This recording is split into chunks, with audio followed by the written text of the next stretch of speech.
كرة ملعوبة عالية راسية من صلاح عادل محمد عبد الرحمن.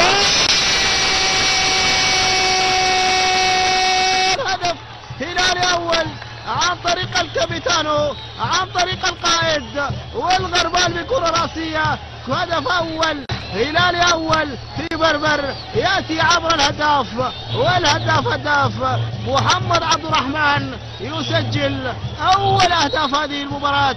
فرحة كبيرة للاعبي الهلال بالهدف الأول في هذه المواجهة بكرة راسية رائعة من محمد عبد الرحمن. غلطت يونس الطيب ووضعت الهلال في المقدمة. هدف هلالي أول، كرة ملعوبة بامتياز كبير وتحضير رائع من مكابي والغربال براسية في الشباك. هدف هلالي أول، هدف هلالي ملعوب عن طريق محمد عبد الرحمن يوسف بكرة راسية. ينجح الهلال في الوصول لشباك أهلي شندي، ومحمد عبد الرحمن يسجل رابع أهدافه في مبارياته مع الهلال ضد الأهلي شندي.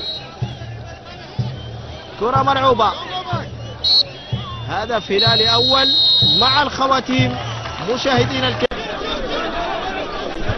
والضغط يأتي محمد عبد الرحمن، محمد عبد الرحمن فرصة فرصة فرصة وعرضية كرة بالمرارة الصديقة.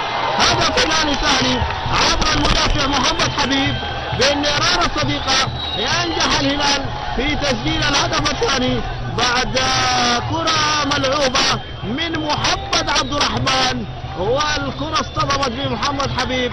هدف هلالي ثاني بمشوار رائع للهداف محمد عبد الرحمن يسجل ويمنح الهلال التمريرة. هدف ثاني سجلت عبر المدافع محمد حبيب.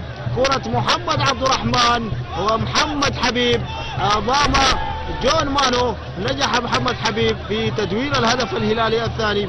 إذن هدفين دون مقابل للهلال على الأهلي شندي هنا في ملعب بربر. مجهود يذكر فيشكر الهداف والقائد محمد عبد الرحمن في إرسال كرة عرضية، والمدافع أخطأ، والأخطاء دائما موجودة في عالم كرة القدم.